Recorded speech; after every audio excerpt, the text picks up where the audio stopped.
Ada satu keyword yang pernah dicari sama hampir semua orang, yaitu cara lancar public speaking. Itu artinya semua orang ingin jadi komunikator yang baik. Tapi gimana kalau gue bilang bahwa core dari komunikasi itu bukan di speaking, tapi di satu skill penting dari buku ini yang mungkin belum pernah ada yang bahas. Skill yang jadi rahasia dari aura, karisma, dan respect yang didapetin sama orang-orang hebat di dunia. So, di video ini kita bakal kupas benang merah dari buku How to Influence and Influence People dan mind game yang bisa lo mainin, yang bisa lo pakai untuk nenangin diri lo. Ketika lo harus mendamaikan dua pihak yang sedang lagi ada argumen, ketika harus ngasih perintah, dan lain sebagainya. Skill ini bisa lo pakai kapanpun, dimanapun, gak peduli apa background lo, apa pekerjaan lo, dan siapa lo. Terutama nih buat para cowok-cowok yang mungkin pernah ngerasa kalau cewek-cewek itu suka sama cowok yang cool, tapi sebenarnya lo salah. Yang mereka suka itu bukan coolnya, tapi jadi skill apa ini? Jadi dulu pas George Eastman lagi ngebangun Eastman School of Music sama Kilburn Hall di Rochester, ada seorang direktur dari perusahaan Superior Seating Company of New York yang bernama James Adamson pengen nemuin si Pak Eastman ini untuk ngedapetin tender agar dia bisa masuk kursi teater ke teater ya Pak Eastman. So si Adamson ini kemudian mutusin untuk ngehubungin arsitek dari teater yang sedang dibangun ini. Dia minta ke si arsitek ini untuk nge-schedule meeting antara Pak Adamson ini dengan si Pak Eastman, si yang punya gedung. Nah, beberapa saat kemudian dia dihubungi kembali sama si arsitek, dan arsitek itu bilang kalau Pak Eastman ini ada waktu esok pagi untuk ketemu, tapi cuma sebentar aja. So, kalau lo mau, datang aja ke kantornya Pak Eastman. Nah, keesokan harinya, Pak Adamson ini pun kemudian datang nih ke kantornya Eastman sambil disambut sama arsitek yang dia hubungin tadi. Nah, sambil dalam obrolan-obrolan santai ya kan, akhirnya arsitek ini bilang sesuatu yang lumayan nyelekit. Dia bilang ke Pak Adamson bahwa Pak Eastman ini sibuk banget hari ini. Jadi dia mohon banget agar Pak Adamson ini nggak ngabisin waktunya Pak Eastman, nggak ngeganggu kerjaannya Pak Eastman, karena udah banyak buat orang yang pitching pengen menangin tender di teaternya Eastman, tapi pada akhirnya ditolak. Pak Eastman ini punya standar tersendiri dalam menilai mana orang yang tepat untuk megang proyek yang sedang dia jalanin. So, arsiteknya juga ngingetin Pak Adamson agar nggak ngabisin waktunya Pak Eastman lebih dari 5 menit. Kalau sampai lebih dari 5 menit, arsitek ini nggak bakal ragu untuk mempersilahkan Pak Adamson untuk keluar dari ruangannya Pak Eastman. Arsitek ini kemudian nge-guide Pak Adamson untuk ke ruangannya Pak Eastman. Ketika mereka buka pintu, Pak Adamson ini ngelihat Pak Eastman yang lagi ngebungkuk di atas meja kerjanya dengan sekumpulan kertas yang ada di depannya. Nah, Pak Eastman ini kemudian ngangkat kepala, ngambil kacamata, dan dia bangun menghampiri si arsitek dan Pak Adamson. Pak Eastman bilang, "Morning gentlemen, can I help you?" Mendengar sapaan dari Pak Eastman, si Adamson ini langsung menjawab bukan dengan selamat pagi. Dia justru minta maaf. Adamson bilang, "Mohon maaf Pak, jadi dalam perjalanan ke ruangan Bapak tadi, saya sempat ngeliat-liat kantor Bapak. Dan jujur, saya nggak pernah kebayang gimana rasanya kerja di kantor yang semegah ini. Sebagai seorang pebisnis yang udah ngegelutin bisnis kayu selama puluhan tahun, jujur nggak pernah seumur-umur saya ngeliat desain kantor yang sebagus ini." Itu kata Adamson.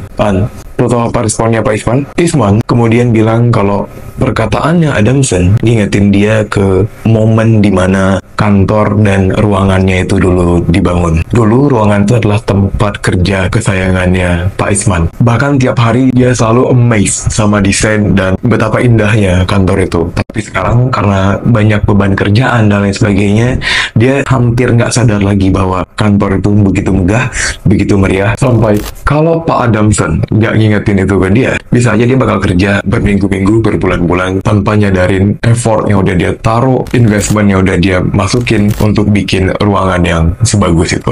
Sambil ngedengerin ceritanya Pak Eastman, Adamson ini kemudian berjalan menghampiri Pak Eastman sambil memegang panel kayu yang ada di dinding ruangan itu. Adamson ini kemudian bilang, "Pak, ini oak Inggris ya? Soalnya teksturnya agak berbeda dengan oak Itali." "Oh iya," kata Pak Eastman. Dan dia cerita kalau oak yang ada di panel dinding itu oak Inggris premium yang dipilihin sama temennya Eastman ini, seorang tukang kayu terbaik. Pak Eastman ini kemudian sadar bahwa ternyata Adamson yang datang ke kantor dia ngerti tentang perkayuan. Akhirnya sambil jalan ke arah jendela, Pak Eastman ini cerita Dia nge-review panjang lebar setiap furnitur, setiap barang unik, setiap lukisan, setiap kayu-kayu panel yang ada di ruangannya. Dia kayak semua itu di-review sama Pak Isman untuk Mr. Adamson. Ketika tiba depan jendela, Pak Isman ini juga menunjuk satu persatu gedung-gedung yang ada di depan kantornya. Dan Pak Isman ini bilang kalau kamu lihat gedung-gedung itu? Nah, itu semua rumah sakit yang saya bangun untuk kemanusiaan. Dan Adamson ini kemudian bilang bahwa Pak Isman ini orangnya cukup idealis. Tapi nggak mungkin Pak Isman punya idealisme yang semulia itu membangun banyak rumah sakit untuk nolong orang-orang sakit di Amerika kalau dia nggak punya alasan. So, Pak Adamson ini mempertanyakan alasan kenapa Pak Isman punya idealisme yang semulia itu. Nah, kemudian Pak Isman ini mulai menceritakan tentang gimana masa kecilnya, bahwa dia itu terlahir dari seorang yang sangat miskin, dia nggak punya apa-apa, untuk berobat aja dia dulu sempat susah, dan dia menceritakan semuanya sampai ke apa yang membuat dia berada di titik dia sekarang. Tanpa sadar, sesi pitching yang tadi cuma 5 menit sekarang berubah jadi 1 jam, 2 jam, dan akhirnya masuk waktu zuhur. Arsitek yang tadinya ingin mempersilahkan Pak Adamson keluar justru malah ikut dalam tongkrongan mereka, justru ikut mendengarkan. Nggak ada sepatah kata pun yang keluar dari mulutnya si arsitek ini, dia cuma mendengar,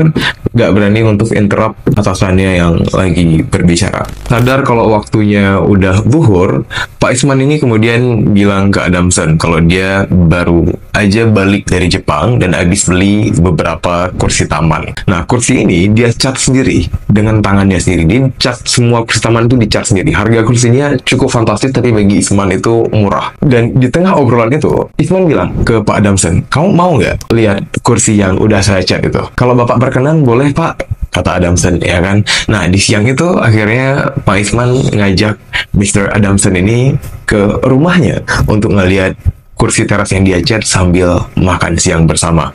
Dan sejak saat itu harusnya lo tahu siapa yang menangin tender kursi teater. Ya, udah pasti Pak Adamson ini. Kenapa?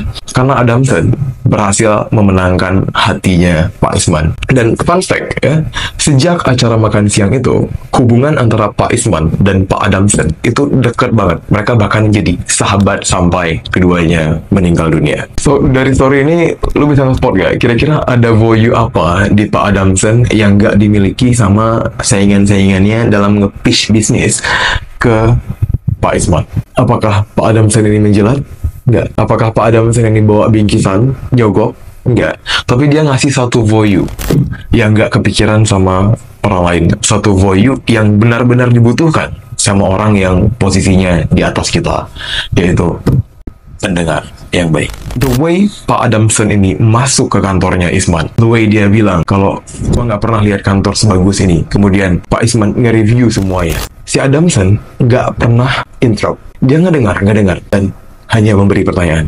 Pertanyaan yang bukan pertanyaan asal adanya, itu pertanyaan yang ngasih tahu Pak Isman bahwa ini orang mau tahu, ini orang ngerti perkayuan, dan dia ingin lebih tahu, ingin dapetin ilmu dari Pak Isman. So, basically trik yang dilakuin sama Mr. Adamson ini nggak lain, nggak lebih dari sekedar jadi pendengar yang baik. Dan jujur, nggak sekedar itu, Pak Adamson juga tahu cara untuk membuat pertanyaan yang baik yang membuat lawan bicaranya kemudian bercerita. Ini sebuah skill yang penting banget yang gua rasa sekarang hampir nggak ada yang bahas. Kita sering kali curhat sama teman, akhirnya teman kita bilang apa? Bro tahu nggak? Gua habis ngalamin yang lebih parah dari lo. Nggak ada yang mau mendengar lagi curhatan kita. Teman-teman lo udah nggak dengar lagi curhatan lo. Mereka bahkan membanding-bandingkan penderitaan yang lo alamin dengan yang mereka alamin ketika lo curhat ke mereka bahwa lo lagi ada masalah. So, dunia kekurangan pendengar. And I think itu agak miris karena banyak dari kita yang belajar cara baca public speaking, cara berbicara nggak terbata-bata, padahal yang dibutuhkan dunia itu bukan pembicara, tapi pendengar. Bahkan, pembicara terbaik di dunia pun itu nggak ada apa-apanya kalau nggak ada audiens. Dan audiensnya apa? Audiensnya adalah pendengar. Lo nggak boleh jadi sembarang audiens, lo harus jadi pendengar yang baik. Pendengar yang baik adalah seorang komunikator yang baik. Makanya tadi gue sempat bilang kalau buat lo, para cowok yang mungkin nganggap kalau cewek-cewek yang cantik itu lebih suka sama cowok-cowok yang cool, lo salah.